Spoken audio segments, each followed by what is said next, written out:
Correct தானே? நான் ரொம்ப நேரம் எடுத்துக்க மாட்டேன். ஏன்னா வந்த உடனேயே ரவிக்குமார் சொல்லிட்டாரு, உதயகுமார்னு கொஞ்சம் எனக்கு கரெக்டாக பேசுவார், ஆனால் கொஞ்சம் ஜப்புலுப்பாக இழுத்துருவாரு அப்படின்னு. அவர் ரொம்ப சுருக்கமாக பேசி உட்காந்து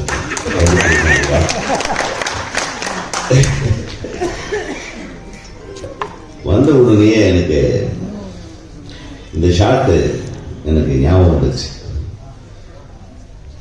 இந்த ஷாட் முத்துமணி மாலையில் நான் இப்படி ஒரு ஷாட் எடுத்திருப்பேன். முத்துமணி மாலை படத்தில் காப்பி அடிச்சாங்க. ஆனால் ஒவ்வொரு ஷாட்டும் அழகாக பண்ணியிருந்தேன். எனக்கு ஒரு கேமராமேனுக்கு ஒரு நல்ல புரிதல் இருக்கு. நீ படத்தில் எல்லாத்தையும் விட கேமராமேனை காதலிச்சிருக்க. எப்படி கரெக்டா? எல்லாரும் வந்த உடனே ஹீரோயினை ரொம்ப உசுப்பேற்றி விட்டாங்க. நான் பேசலான்றது எல்லாத்தையும் செல்லுமணி பேசி போயிட்டாப்ல. மீதி ஏதாச்சும் பேசலான்னு பார்த்தா ரவிக்குமார் ஆரம்பிச்சிட்டாப்ல.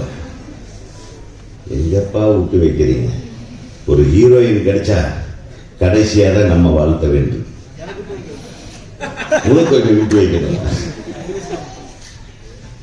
ஒரு மிக அற்புதமான ஒரு வேலை அது. நமது தமிழ்நாடு திரைப்பட இயக்குனர் சங்கத்தின் தலைவராக நான் என்னுடைய உறுப்பினர் சிஷியன் நம்ம பிரபுசாலமனோட சிஷியன் இல்லையா?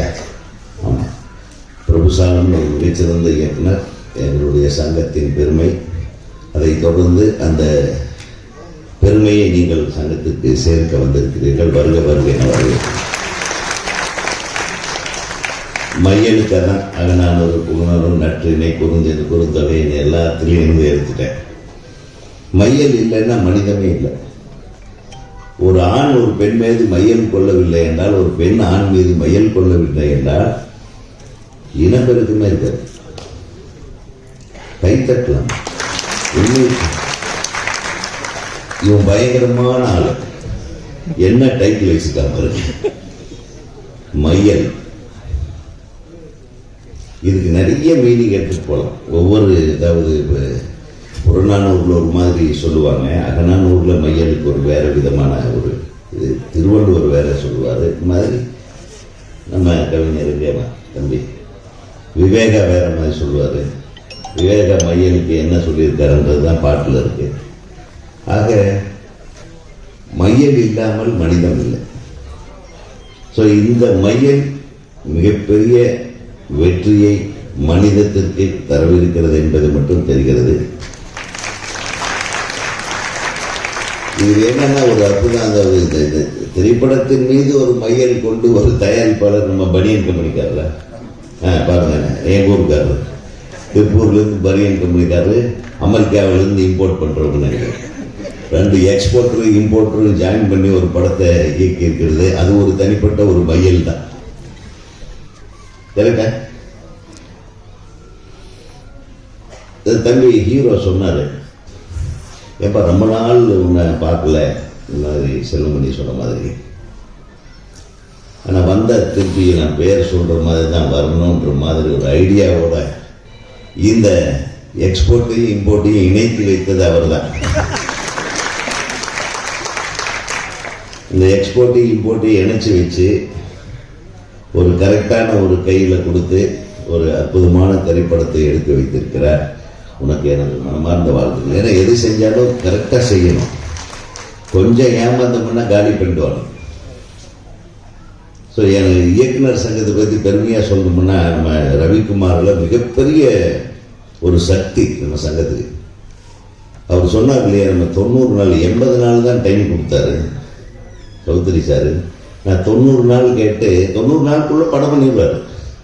நான் ஒரு படம் பண்ணுறதுக்குள்ள 2 படம் ரிலீஸ் பண்ணுவாப்புல. எனக்கு பொறாமையா இருக்கு, எப்படா இந்த பையன் பண்றான்.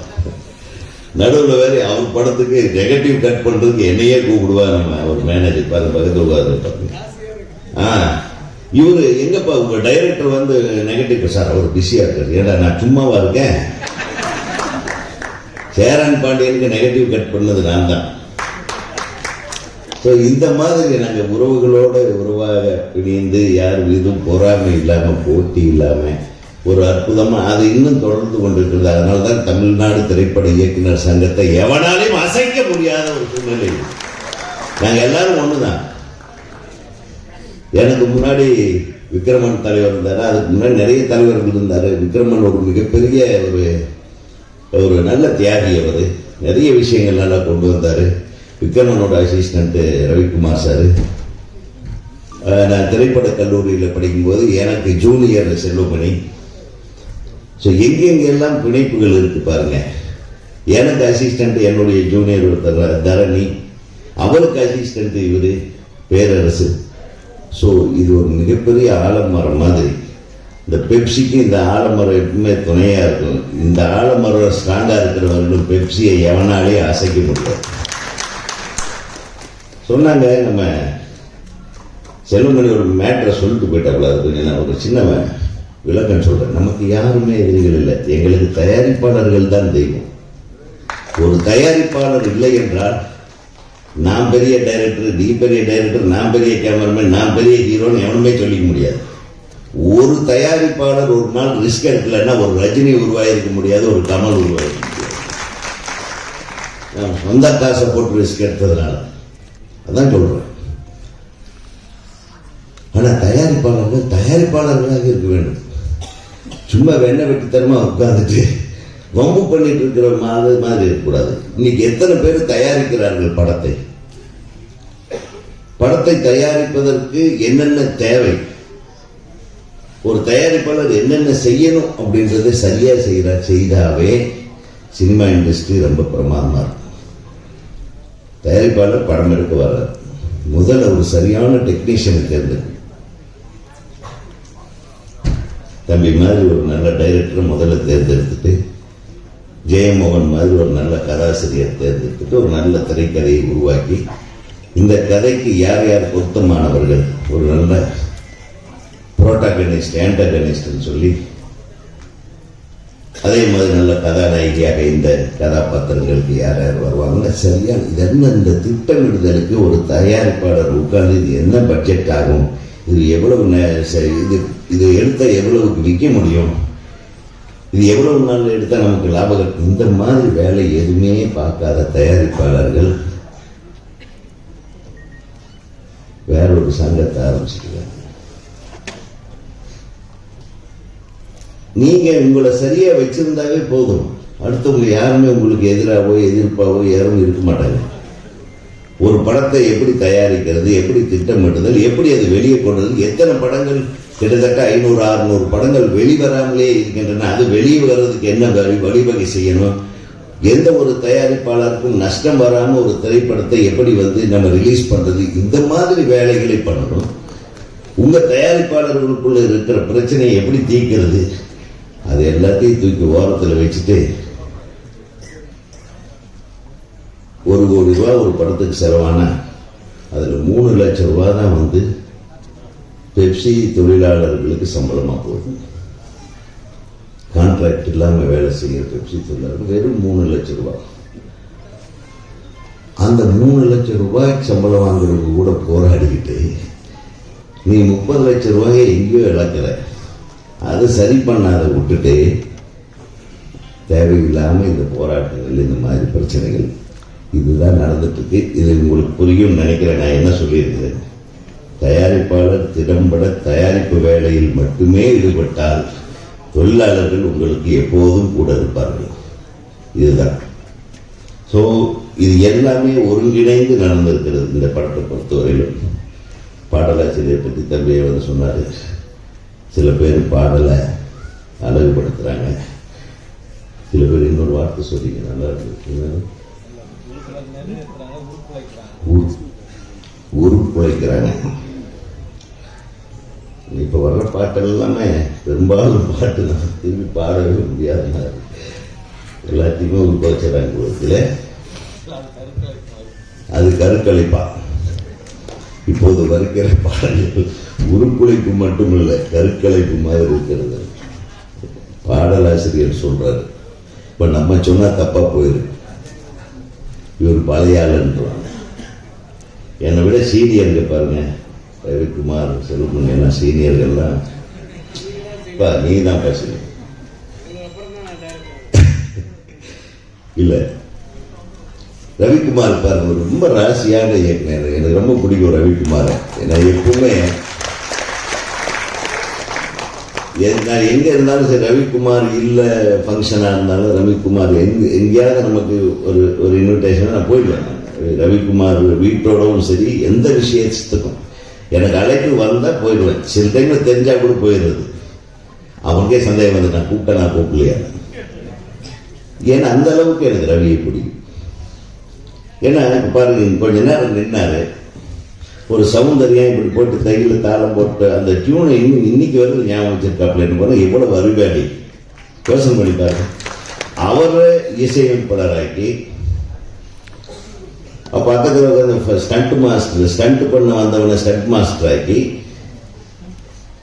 இப்ப ரோட்ல திரிஞ்சிட்டு இருந்த ஒரு ஆளை கூப்பிட்டு மேனேஜர் ஆக்கி, அவன் சொல்ல தாங்க முடியல. இன்னைக்கு அவனும் நம்மளுக்கு எதிராக வந்து நடிச்சுட்டு இருக்கிறாங்கள, நம்மளை நடிக்க போற இடத்துல அண்ணே அந்த கேரக்டர் இப்ப நான் பண்றேன் என்னன்றாரு.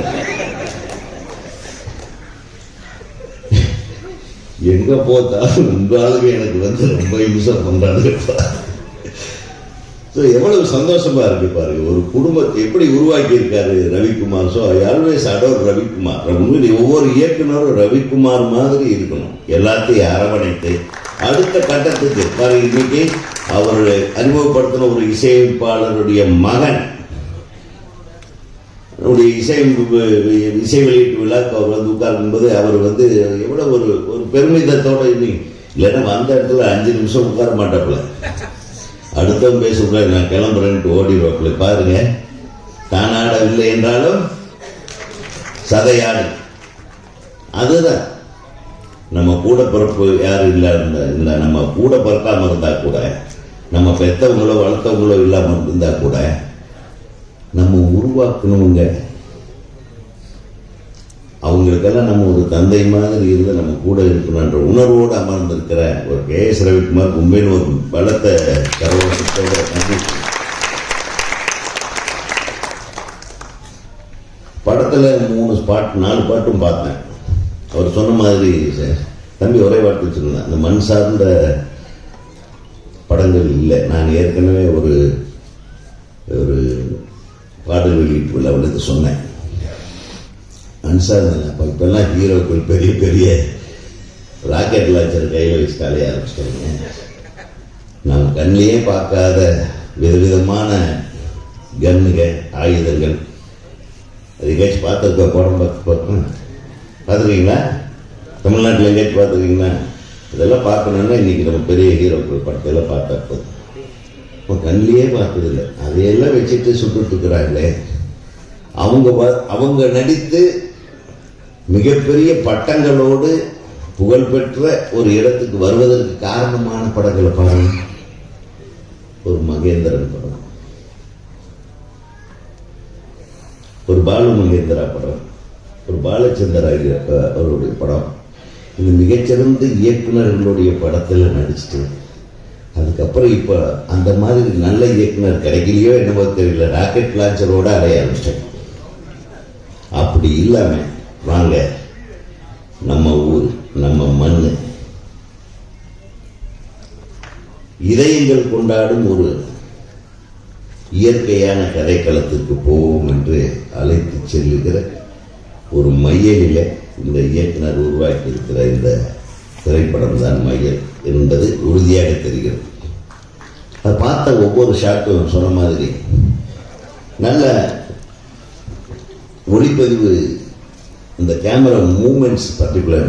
பொதுவாக எனக்கு ஒரு கெட்ட பேர் உண்டு, இந்த ஆள் போகும்போதே ட்ராக் அண்ட் ட்ராலி ரவுண்ட் ட்ராலியோட தான் போவான் போட்டுன்னு சொல்லுவாங்க. என்ன எந்த ஷாட்டுமே நான் பெரும்பாலும் ஸ்டாட்டிக் ஷாட் எடுக்க மாட்டேன். படத்தில் மூமெண்ட் இருந்துகிட்டே இருக்கும்.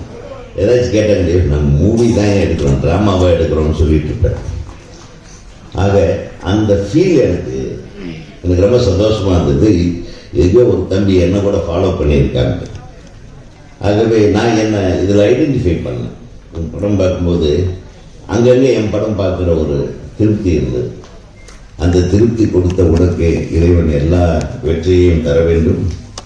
இந்த நல்ல மீது நம்பிக்கை வைத்து இந்த படத்தை தயாரிப்பாளர்களுக்கு இந்த படம் மிகப்பெரிய பெயரையும் புகழையும் நல்ல போட்ட காசையும் திருப்பி வாங்கி தர வேண்டும். விவேகா மற்றும் தம்பி அவர் அவங்க எழுத்து ரொம்ப ரொம்ப ரொம்ப சிறப்பாக இருந்தது, இதமாக இருந்தது மனசுக்கு. இந்த இசையோட கலந்து நல்ல ஃபீஸ்ட் கொடுத்துருக்கீங்க. இன்னைக்கு ஒரு மெலடி சாங் கேட்கறதுன்றது ரொம்ப தவம் இருக்க வேண்டியதாக இருக்கு. அதில் எல்லாமே மெலடியாக இருக்கு. I wish you all the best. ஹீரோயினுக்கு வந்துடுறேன், சொல்லாமல் போகக்கூடாது. நல்ல சிரிப்பு, படத்தை விட இப்போ நல்லா சிரிக்குது பாருங்க. இந்த வெற்றியின் சிரிப்பு இப்போ அப்படியே இருங்க. செல்வமணி சொன்ன மாதிரி மிகச்சிறந்த படங்கள் உங்களுக்காக காத்திருக்கிறது. ஒரு நல்ல எதிர்காலம் உங்களுக்காக காத்திருக்கிறது. என்னை தொடர்ந்து வரும் எனது தம்பி பேரரசு அவர்கள் இன்னும் உங்களை பற்றி அதிகம் புகழவிருக்கிறார். இந்த திரைப்படத்திலே பங்கேற்ற அனைத்து தொழில்நுட்ப கலைஞர்களுக்கும், அனைத்து நடிகர் நடிகைகளுக்கும், சின்ன சின்ன கதாபாத்திரங்கள் கூட பர்ஃபெக்டாக பண்ணியிருந்தாங்க. அவங்க எக்ஸ்பிரஷன்ஸ் எல்லாருக்கும் எனது மனமார்ந்த வாழ்த்துக்களை தெரிவித்து விடைபெறுகிறேன். நன்றி, வணக்கம்.